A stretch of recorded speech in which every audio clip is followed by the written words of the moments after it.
এই বাংলাদেশটাকে আমরা সবাই চাই, শিওর সবাই চাই। আল্লাহকে হাত তুলে দেখান। হে রাব্বুল আলামিন, তুমি সাক্ষী থাকো।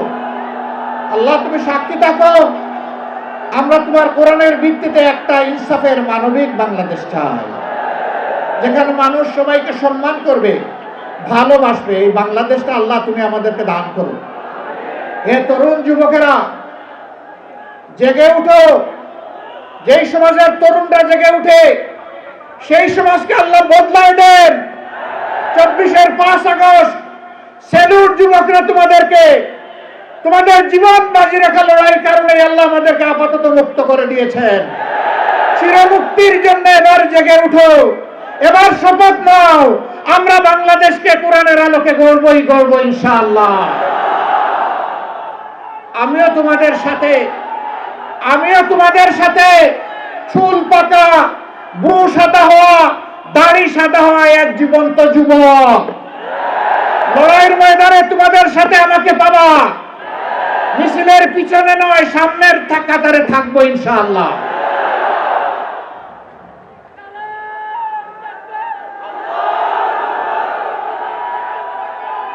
আমাদের যুবকেরা আমাদের স্বপ্ন, আমাদের যুবকেরা আগামীর বাংলাদেশ। এই যুবকদের হাতে বাংলাদেশের দায়িত্ব আমরা তুলে দিতে চাই। হে যুবকরা, তোমরা তৈরি হও, ইনশাআল্লাহ তোমরা পারবা। আলহামদুলিল্লাহ তোমরা অতীতে পেরেছো। আমরা তোমাদেরকে বুকে আলিঙ্গন করে কপালে চুমু দিয়ে তোমাদেরকে এগিয়ে দিব ইনশাআল্লাহ। মা বোনেরা, এই যুবক সন্তানদেরকে এখন থেকে তৈরি করুন। আল্লাহর কাছে তৌফিক চান। হে আল্লাহ, প্রিয় দেশে ইজ্জত নিয়ে বাঁচতে চাই, শান্তি নিয়ে বাঁচতে চাই, নিরাপত্তা নিয়ে বাঁচতে চাই। এই জন্য আমার সন্তানকে তোমার কাছে ওয়াকফ করে দিলাম। আমি মায়েদের কাছে সেই আহ্বান জানাবো।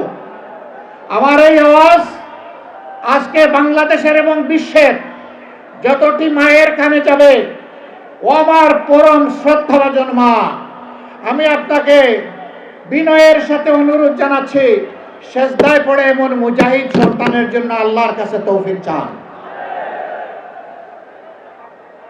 লক্ষ্মীপুরের অনেক দাবি, অনেক চাহিদা। লক্ষ্মীপুরকে ফুলের বাগানে সাজানোর সুযোগ ছিল, কিন্তু এই লক্ষ্মীপুরকে ছোপ ছোপ রক্ত আর খাড়ি খাড়ি লাশ দিয়ে সাজানো হয়েছিল। ইনশাআল্লাহ মানবিক বাংলাদেশ, ইনসাফের বাংলাদেশ, কোরআনের বাংলাদেশ কায়েমের মধ্য দিয়ে আমরা লক্ষ্মীপুরবাসীর স্বপ্ন বাস্তবায়নে তাদের সাথে থাকবো, তাদের বুকের ভিতরে থাকবো। সকল ন্যায্য দাবি পূরণে আমরা অঙ্গীকারবদ্ধ। আপনাদের দাবি আমাদেরও দাবি। আমার বাড়ি সারা বাংলাদেশ। আমাকে লোকেরা জিজ্ঞেস করে আপনার ঠিকানা, আমি বলি সাধারণ পরিবহন সমগ্র বাংলাদেশ। বলে বুঝলাম না। আমি বুঝলাম এটাই কথার কথা। একটা দলের দায়িত্ব আমার উপরে আছে। আমার বাড়ি এখন আর নির্দিষ্ট কোনো জায়গায় হবে না, বাংলাদেশের প্রতি ইঞ্চি মাটি এখন আমার ঠিকানা।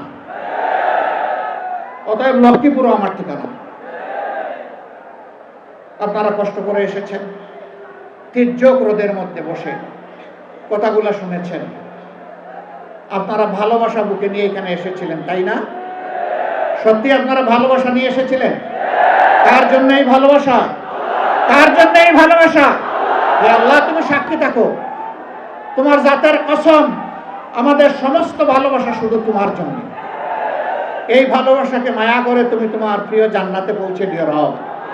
আর এই ভালোবাসা দিয়ে তুমি এই বাংলাদেশকে সুন্দর করে দাও, পাক সাফ করে দাও। সবাইকে অসংখ্য ধন্যবাদ। আল্লাহ হাফেজ। বাংলাদেশ জিন্দাবাদ। বাংলাদেশ জামাতে ইসলামী জিন্দাবাদ। আসসালামু আলাইকুম ওয়া রাহমাতুল্লাহ।